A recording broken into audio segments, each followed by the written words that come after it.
तो yes guys, it's officially Christmas time. तो आप हॉल का हाल देख ही सकते हो, पूरा મેસી મેસી રૂમ होता है। तो સર સૌથી પહેલા એવો ક્વેશ્ચન છે કે ક્રિસમસ ક્યાંથી ચાલુ થાય? લાઈક જીસસ ક્રાઇસ્ટના ગુજરાતી છે અને જ્યારે ગુજરાતી લોકો કંઈ પણ સેલિબ્રેટ કરે તો ગરબા ના હોય અને સેલિબ્રેશન ના હા।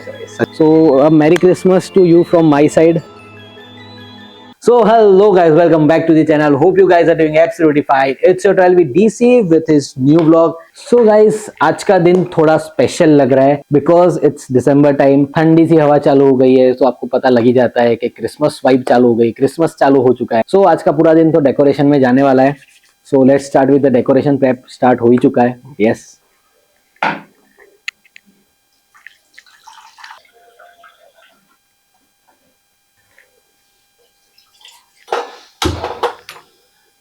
सो यस गाइस, सबसे पहले कॉफी बना लेते हैं and then we will start decorating. Christmas vibe चालू हो चुकी है and this would be something different. The vlog would be something else. बने रहे व्लॉग के साथ, बहुत ही मजा आने वाली है। सो या एंड इट्स दिसंबर मंथ। सो सबसे पहले आपको एडवांस में merry Christmas and happy new year from travel with DC AK Darren Christian and his family. Coffee पीते हैं, जाते हैं आगे डेकोरेशन करने। So yes guys, it's officially Christmas time. तो आप हॉल का हाल देख ही सकते हो, पूरा मैसी मैसी रूम होता है। मुझे तो बहुत मजा आती है डेकोरेट करने में and like from last 5 to 6 years में और मेरा छोटा भाई आरव, हम दोनों ही डेकोरेट करते हैं। बट यू नो, मुझे एवरी क्रिसमस एक सवाल आता है और like I want to find that thing.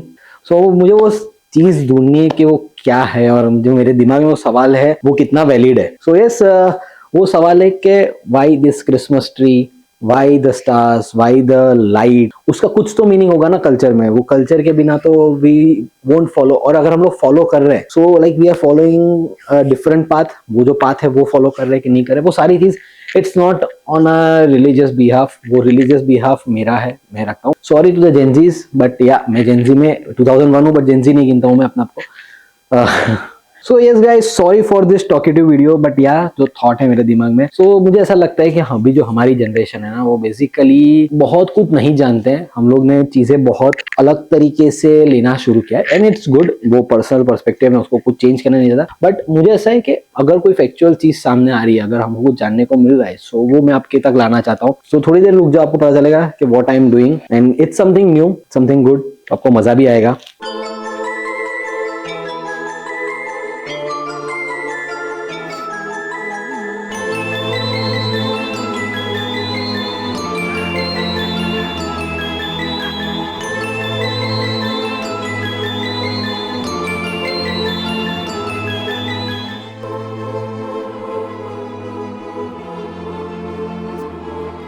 Finally हम बाहर आ गए, इतने महीनों के बाद कबर्ड से निकले। हाँ यार, और देखो ना कितनी सारी लाइट्स और डेकोरेशन और गिफ्ट्स रेडी है। सब कुछ इतना चीयरफुल और ब्राइट लग रहा है। सब कुछ पागल कर रहा है। ऑर्नामेंट्स, फेरी लाइट्स, गिफ्ट्स, पूरे घर में खुशी का माहौल है। बिल्कुल, हम पूरा साल इस मोमेंट का ही वेट करते हैं। यस, फाइनली इस क्रिसमस सीजन का हिस्सा बनना कितना मैजिकल है। पर मुझे बस एक बात सोचने पर मजबूर कर रही है, क्या सच में ये लोग जानते हैं कि क्रिसमस का मतलब क्या है? उसकी स्टोरी, डेकोरेशन के पीछे का फैक्ट्स क्या है? शायद सब नहीं, पर मुझे लगता है कुछ लोग जरूर समझते होंगे। हाँ शायद इस साल ये बातें उन्हीं तक पहुंच जाए, लाइट्स के थ्रू, गिफ्ट्स के थ्रू या ब्लेसिंग्स के थ्रू। ठीक है, चलो साथ में करते हैं इन सबको विश हमारी तरफ से। हाँ ठीक है। And just like that we both wish you a merry Christmas, have a wonderful Christmas. So મિત્રો, આજે છે 24th of December, કાલે છે ક્રિસમસ। તો મેં તમને કીધું કે આપણે લાઇટ્સ છે કે આપણે ક્રિસમસ ટ્રી એક કેમ ઉજવીએ છીએ, બધાની એક ફેક્ચ્યુઅલ વસ્તુ તમારા સુધી લાવીશ। અને આજે આપણે વાત કરીશું રેવરન્ડ નિકાનોર કાન સાહેબ જોડે। સો આપણે એમને બોલાવીએ ફટાફટ અને એમની જોડે આપણે વાત કરીએ, ડિસ્કસ કરીએ આપણે એમની જોડે કે શું છે ક્રિસમસ, શું છે આ બધી વસ્તુનું મહત્વ। તો યસ, કેમ છો sir? Thank you so much આજે 24th ના આવવા માટે અને આટલા બિઝી સ્કેડ્યુલમાંથી મારી માટે ટાઈમ કાઢવા માટે। સો સર, સૌથી પહેલા એવો ક્વેશ્ચન છે કે ક્રિસમસ ક્યાંથી ચાલુ થાય? લાઈક જીસસ ક્રાઇસ્ટના બોર્ન પછી ચાલુ થયું, તરત જ કે થોડો ટાઈમ પછી ચાલુ થયું? શું છે એનું ફેક્ચ્યુઅલ રીઝન શું છે? First of all thank you very much Darren for inviting me તમારી YouTube channel travel with DC સાથે આ તક મને આપી।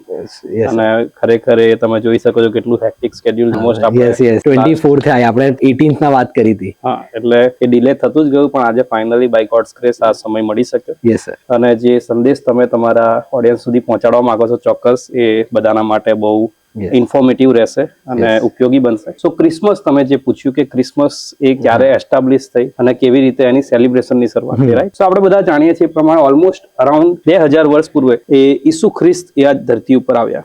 હવે એ કોન્સેપ્ટમાં આપણે નથી જવું કે ઈસુ ખ્રિસ્ત કેમ આવ્યા, પણ ઈસુ ખ્રિસ્ત જ્યારે એ મસીહા તરીકે આવ્યા, તારણહાર તરીકે આવ્યા, એ જગત કે જે પાપની અંદર નાશ પામી રહ્યું હતું એમને બચાવવાને માટે આવ્યા, ત્યારે લગભગ 2000 વર્ષ પૂર્વે આવ્યા અને એમના વધસ્તંભ પરના મરણ દ્વારા, જે આપણે ગુડ ફ્રાઈડે સેલિબ્રેટ કરીએ છીએ ઈસુ ખ્રિસ્તનું મરણ, અને ત્યારબાદ 3 દિવસ પછી એ જીવતા ઉઠે છે ઈસ્ટર, અને ઈસ્ટર પછી એ લગભગ 40મા દિવસે એમનું સ્વર્ગારોહણ થાય છે. અને પછી એમના સ્વર્ગમાં ગયા પછી એમના શિષ્યો એ આ સુવાર્તા લઈને જાય છે કે ઈસુ ખ્રિસ્ત આવ્યા અને આપણા પાપોને માટે આવ્યા અને મરણ પામ્યા, અને ત્યારે જે ખ્રિસ્તી વિશ્વાસીઓની સંખ્યામાં ઉમેરો થયો, ત્યારે જે મહત્વની વાત હતી એ તો ઈસુ ખ્રિસ્તનું વધસ્તંભ પર મરી જવું અને ઈસુ ખ્રિસ્તનું એ સ્વર્ગારોહણ થવું. ત્યારે ઈસુ ખ્રિસ્તના જન્મ સંબંધી કોઈ મહત્વ હતું નહીં. પણ જેમ જેમ સમય ગયો એમ એમ ઈસુ ખ્રિસ્તના જન્મ સંબંધી ઘણી બધી ભ્રાંતિઓ ફેલાવા લાગી, ખોટું શિક્ષણ ફેલાવા લાગ્યું, અને લગભગ 314માં કોન્સ્ટન્ટીન કરીને એમ્પેરર હતો રોમન એમ્પાયરમાં.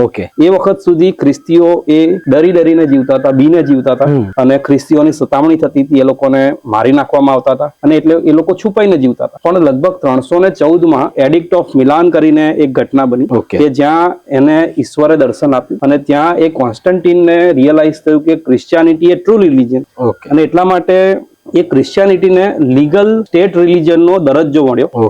એ પહેલા એ ઇલીગલ હતું, હવે ક્રિશ્ચિયાનિટી લીગલ છે, અને એટલે હવે જ્યારે કોઈ વસ્તુ લીગલ ફોર્મમાં આવે ત્યારે એની એક પ્રોપર સ્ટ્રક્ચર બને, અને એ સ્ટ્રક્ચર બનતા એ 314 પછીના જે વર્ષો છે રોમન એમ્પાયરમાં, એમાં અર્લી ચર્ચ ફાધર્સ અને પછી વિશ્વભરના જે ખ્રિસ્તી લોકો હતા એક જગ્યાએ ભેગા થયા, અને 325માં કાઉન્સિલ ઓફ નાઇસિયા મળી, નાઇસિયા શહેરમાં, અને ત્યાં જે નિકૈયાનું વિશ્વાસનામું આપણે શીખીએ છીએ, ચર્ચમાં બોલીએ, એ નિકૈયાનું વિશ્વાસનામું એ ત્યાંથી જાહેર કરવામાં આવ્યું કે આ અમારો ખ્રિસ્તી વિશ્વાસ છે, statement of religion of faith. Okay, આ અમારું રિલિજન અથવા તો આ અમારો વિશ્વાસ છે ને આ અમારું ફેથ સ્ટેટમેન્ટ છે. એટલે આપણે કહીએ લેટ અસ અફર્મ આવર ફેથ, આપણે આપણા વિશ્વાસને મજબૂત કરીએ નિકૈયાનું વિશ્વાસનામું બોલીને. સો એ વિશ્વાસનામું એ કાઉન્સિલ ઓફ નાઇસિયામાંથી આવ્યું, અને ત્યારબાદ 336 ઈસવીસન 336માં પહેલું રેકોર્ડેડ ક્રિસમસ સેલિબ્રેશન છે. એટલે ત્યારે એટલા માટે જરૂર બની 25મી ડિસેમ્બર. શા માટે? તો એ વખતે સોલ ઇન્વિક્ટસ કરીને રોમન એમ્પાયરમાં પહેલા જે રિલિજન હતું માઇથેરિયન કરીને એક રિલિજન, તેને સ્ટેટ રિલિજનનું દરજ્જો હતો. મોટા ભાગના લોકો એ માઇથેરિયસ લોકો હતા, સૂર્ય દેવતાની પૂજા કરતા હતા, અને સૂર્ય દેવતાનો જે દિવસ હતો એ 25 ડિસેમ્બર હતો. અને એટલે એ રિલિજનને કાઉન્ટર કરવા માટે એ સૂર્ય દેવતા એ દેવ નથી પણ સૂર્યને બનાવનાર ઈશ્વર અને ઈશ્વર પુત્ર ઈસુ ખ્રિસ્ત, એ રીતે એને એસ્ટાબ્લિશ કરવા માટે 25 ડિસેમ્બરને એ ક્રિસમસ ડે તરીકે એસ્ટાબ્લિશ કરવામાં આવ્યો.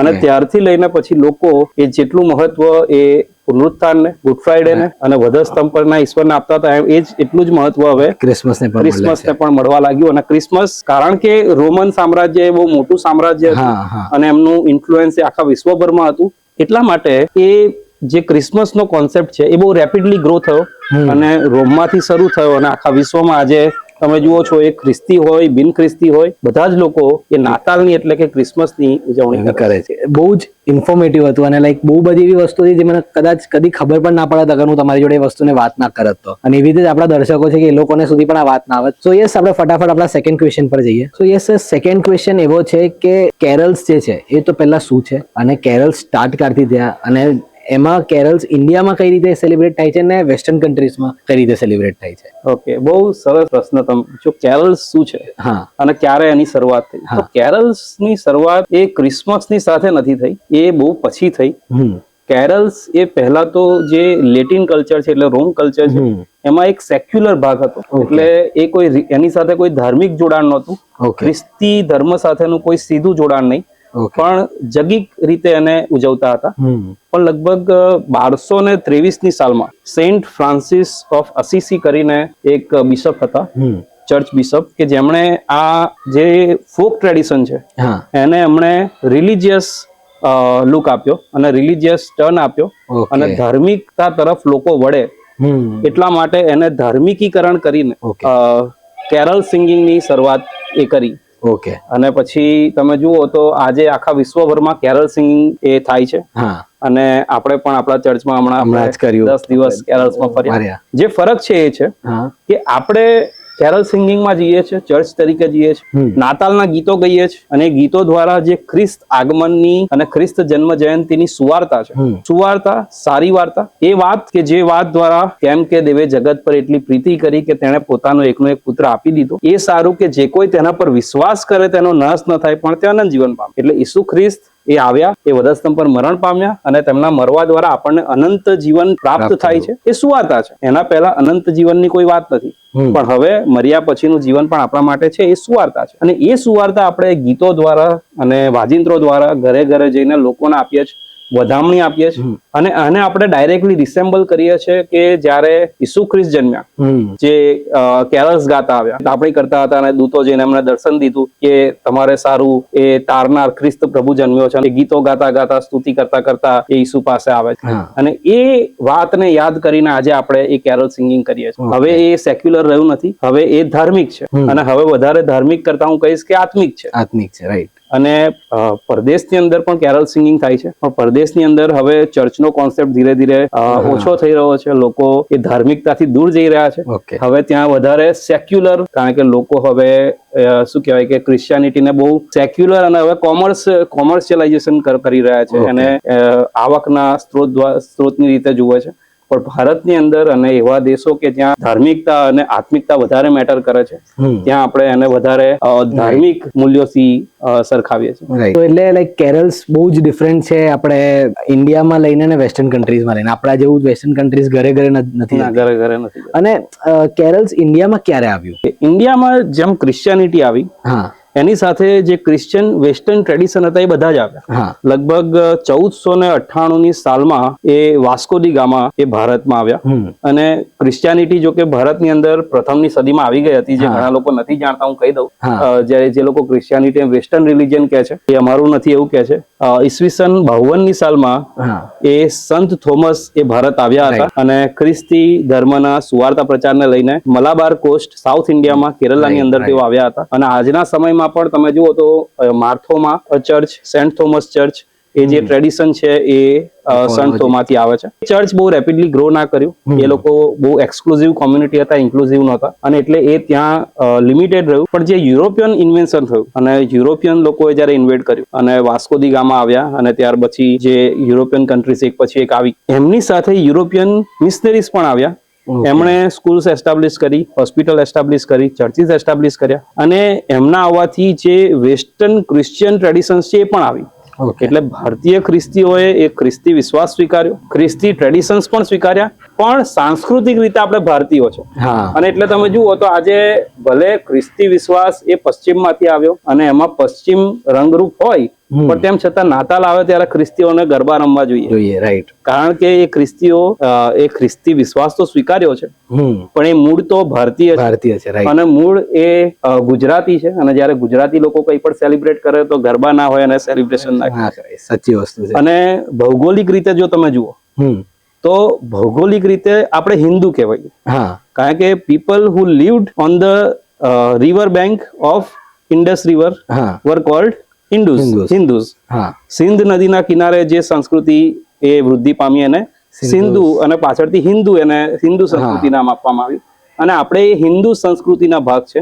ભૌગોલિક દ્રષ્ટિએ આપણે હિન્દુ છે અને ધાર્મિક દ્રષ્ટિએ આપણે ખ્રિસ્તી છે. અને એટલે આપણે જ્યારે એને ભારતીયકરણ કરીએ છીએ ત્યારે એમાં કેરલ્સ પણ છે, ગરબા પણ છે, સેલિબ્રેશન પણ છે. અને સેલિબ્રેશન વગર હું નથી માનતો કે કોઈ બી ફેસ્ટિવલ અધૂરો રહી જાય. સાચી વસ્તુ છે. તો યસ, હવે ફટાફટ આપણે થર્ડ ક્વેશ્ચન પર આવીએ. સો યસ, મારો થર્ડ ક્વેશ્ચન એ છે કે આપણે જે ઘરે ક્રિસમસ ટ્રી હોય તો લાઈક બધાના જેટલા પણ આપણે ઘરે બધાના ઘરે ક્રિસમસ ટ્રી હોય છે, પછી એક સ્ટાર છે, એ સ્ટાર પછી એક છે કે લાઇટિંગ્સ, તો એ બધાનું લાઈક મહત્વ શું છે? ફેક્ચ્યુઅલ રીતે શું છે? લાઈક આપણને ખબર ડેકોરેશન રીતે આપણે સેલિબ્રેટ કરીએ, બટ ફેક્ચ્યુઅલ રીતે એનો મહત્વ શું છે એ જાણવું બહુ જરૂરી છે. કારણ કે નાતાલ અને ક્રિસમસ જયારે આવે ત્યારે તમે જુઓ કે ચારે બાજુ ડેકોરેશન્સ છે અને ડેકોરેશનના જે મેઇન એલિમેન્ટ્સ છે જેમ કે ક્રિસમસ ટ્રી હા. એ બહુ મસ્ત છે ને, તમે જ્યાં બી જાઓ ઇવન મોલ્સ ની અંદર મોટા મોટા Christmas tree ક્રિસમસ હોય ટ્રી હોય અને ઉપર સ્ટાર લગાવ્યો હોય અને સ્ટાર થી ડેકોરેટ કર્યું હોય અને લાઇટિંગ ઇઝ વેરી મસ્ટ. બધી જગ્યાએ લાઇટિંગ્સ તો તમને જોવા મળે મળે છે, કોઈ છે. જગ્યાએ ઓછી હોય, કોઈ જગ્યાએ વધારે હોય. સો એ બધું એકચ્યુઅલી એનો એસેન્સ એ ગાયબ થઈ ગયો છે. લોકો હા. હવે એનું મહત્વ જાણે કે ભૂલી ગયા છે. પણ તમારો આભાર કે તમે આવો પ્રશ્ન લઈને આવ્યા, હા. જેથી કરીને તમારી ઓડિયન્સ સુધી તો એ મેસેજ એટલીસ્ટ પહોંચી આપણે શકે. પહોંચાડી શકીએ. સો ક્રિસમસ ટ્રી એને ટ્રી ઓફ લાઈફ એવું કહે છે. ઓકે. અને ટ્રી ઓફ લાઈફ એટલે કે એની અંદરથી જીવન ઉદ્ભવે છે. અને જ્યારે પ્રકટીકરણની વાત આવે, રેવેલેશન જે એક બાઇબલનું બુક છે રાઈટ. અને જેની અંદર એ ફ્યુચર ટેલિંગ છે, ભવિષ્ય કથનો છે કે ભવિષ્યમાં શું થશે, ત્યારે એ નવા જીવનની વાત કરે છે. હા. અને જ્યારે નવા જીવનની વાત કરે છે ત્યારે એ નવા ઝાડની વાત, અને એ જે ક્રિસમસ ટ્રી છે એને રિસેમ્બલ કરે છે. એ ક્રિસમસ ટ્રી એને એક બીજું નામ પણ છે, એવરગ્રીન ટ્રી. ઓકે. એ એવું ઝાડ છે કે કદી ચીમડાતું નથી, હા. કદી કરમાતું નથી અને હંમેશા એવરગ્રીન રહે છે. ઓકે. અને એ ક્રાઇસ્ટના જન્મને રિસેમ્બલ કરે છે કે ખ્રિસ્ત જન્મે છે અને હવે અનંત જીવન છે, હવે એ નવું જીવન છે. અને એટલા માટે ક્રિસમસ ટ્રી એ નાતાલની સાથે એને જોડવામાં આવે છે. ઓકે. બીજું એનો જે શેપ છે, તમે જુઓ ટ્રાયેંગ્યુલર શેપ છે, એ ઉપરથી પોઇન્ટી છે. એ અપવર્ડ્સ તમને સાઇન કરે છે ઓકે. કે ઉપર, એટલે કે ઉપર આકાશમાં એ ટ્રુ ગોડ છે. અને બીજું કે એનું જે ટ્રાયેંગ્યુલર શેપ છે, that resembles triune god or trinity, god the father, god the son and god the holy spirit. એની અંદર જે ડેકોરેશન્સ તમે જુઓ છો, તો ડેકોરેશનમાં સૌથી ઉપર મોસ્ટલી એ સ્ટાર હશે.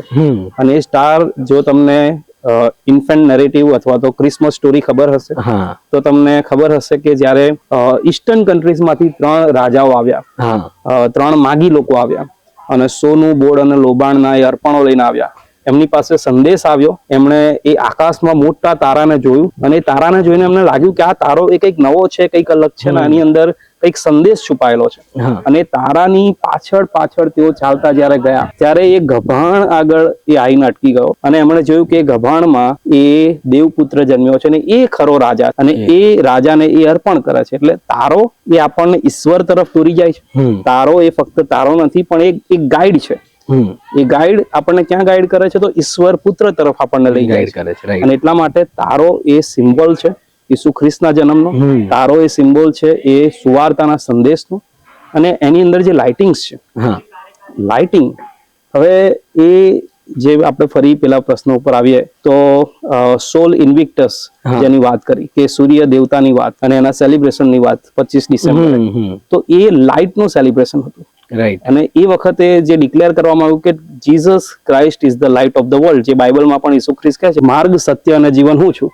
અને એ સત્યની વાત એ ઈસુ ખ્રિસ્ત કરે છે અને એ પ્રકાશ ફેલાવવાની વાત એ ઈસુ ખ્રિસ્ત કરે છે. અને એ પ્રકાશને આપણે લાઇટિંગ્સ દ્વારા, ડેકોરેશન્સ દ્વારા આપણે લોકોને બતાવીએ છીએ કે this is the true light. ત્યારે એનો આખો સંદેશ બદલાઈ ગયો છે. ત્યારે એને જાણે કે ખાલી ડેકોરેશન માટે જ વપરાય છે, પણ ખરા અર્થમાં જે પ્રકાશ છે તો ઈસુ ખ્રિસ્ત છે. બાઇબલ એવું કહે છે કે અંધકારમાં ચાલનારા લોકોએ મહાન પ્રકાશ જોયો છે. People walking in darkness have seen a great light. So દુનિયામાં લોકો પાપી છે, પાપની અંદર જીવન જીવી રહ્યા છે, પાપનો મુસાળો મરણ છે. જે પાપ કરે છે એ મરશે જ મરશે. પણ હવે ઈસુ ખ્રિસ્ત છે, અને ઈસુ ખ્રિસ્ત જ્યારે પૃથ્વી પર આવે છે ત્યારે ઈસુ ખ્રિસ્તના પૃથ્વી પર આવવા દ્વારા અને વધસ્તંભ પર જડાવવા દ્વારા એ આપણા પાપો એ પોતાના માથે લે છે. વધસ્તંભ પર આપણા વતી મરી જાય છે. જે મરણ આપણે ભોગવવાનું છે એ પોતે ભોગવે છે, અને એમના મરવા દ્વારા, એમના વધસ્તંભ પરથી વહેતા રક્તના દ્વારા આપણને આપણા પાપોની માફી મળે છે. અને હવે આપણે પાપી નથી, હવે આપણે નિષ્કલંક છે, નિર્દોષ છે. જેમ મેં હમણાં કલમ કહી કે જે કોઈ વિશ્વાસ કરે તેનો નાશ ન થાય પણ તે અનંત જીવન પામે. સો જો તમે વિશ્વાસ કરો છો ઈસુ ખ્રિસ્ત પર અને એ દેવપુત્ર છે એના પર, અને એના મરવા દ્વારા તમારા પાપોની માફી છે એના પર, તો ચોક્કસપણે તમારા પાપોની માફી તમને મળે છે અને તમને નવો જન્મ પ્રાપ્ત થાય છે.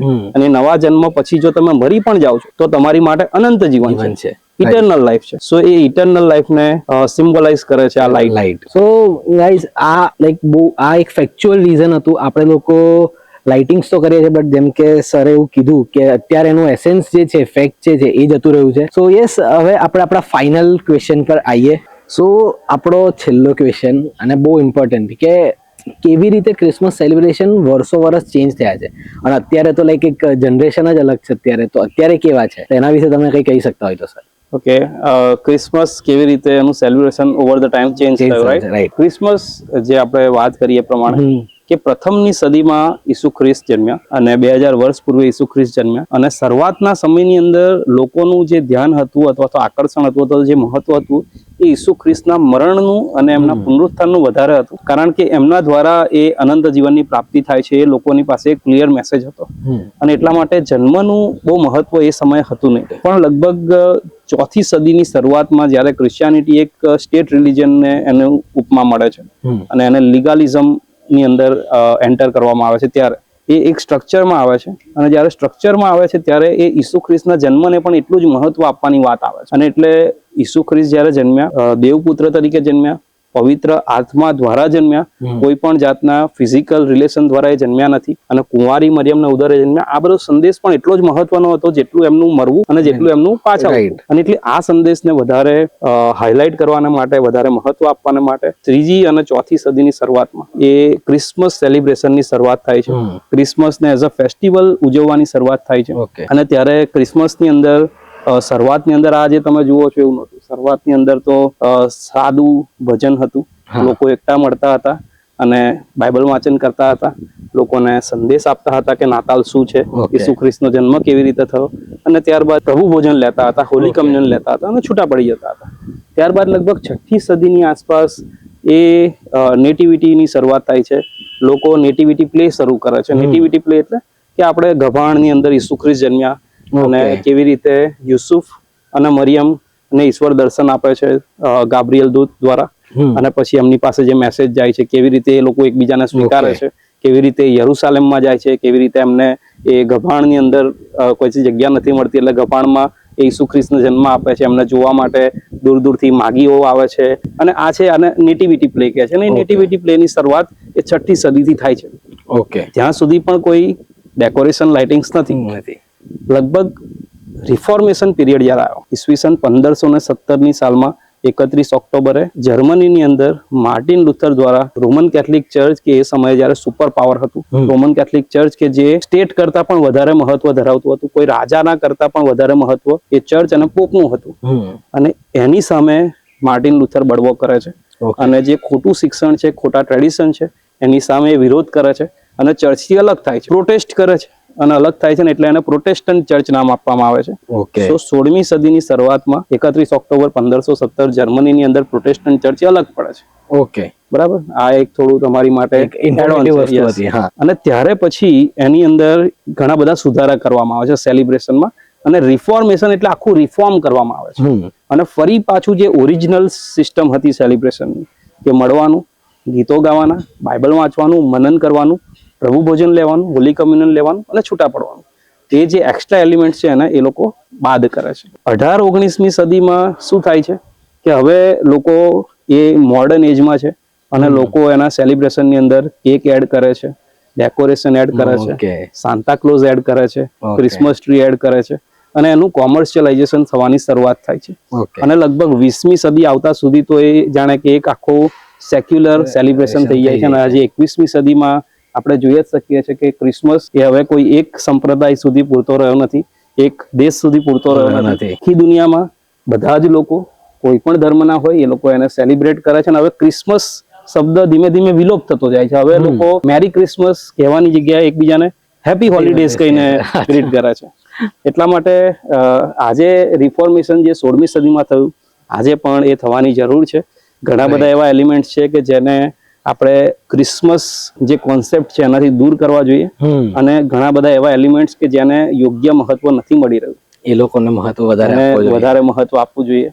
અને આઈ હોપ કે આ વિડીયો દ્વારા એ મેસેજ ક્લિયર છે કે કયા એલિમેન્ટ એ એસેન્શિયલ છે અને કયા એલિમેન્ટ્સ એ એડ ઓન કરેલા છે જેનો કોઈ મતલબ નથી. સો થેન્ક યુ સર કે બહુ જ ઇન્ફોર્મેટિવ વિડીયો તો મારા માટે અને બીજા જેટલા પણ દર્શકો જોઈ રહ્યા છે એ લોકો માટે. સો આપણે બધાને કહો તો મેરી ક્રિસમસ પહેલા કહી દઈએ, કેમ કે કાલે જ ક્રિસમસ છે. Yes, so merry Christmas to you from my side. Yes, we wish you very merry Christmas. અને આ નાતાલનું જે પર્વ છે એ આનંદનું પર્વ છે, એ શાંતિનું પર્વ છે, એ ભેટનું પર્વ છે અને એ સંદેશ તમારા સુધી પહોંચે અને તમારા દ્વારા ઘણા લોકો સુધી પહોંચે. અને એ આનંદનું પર્વ તો છે જ, પણ આનંદ એ કેવો આનંદ?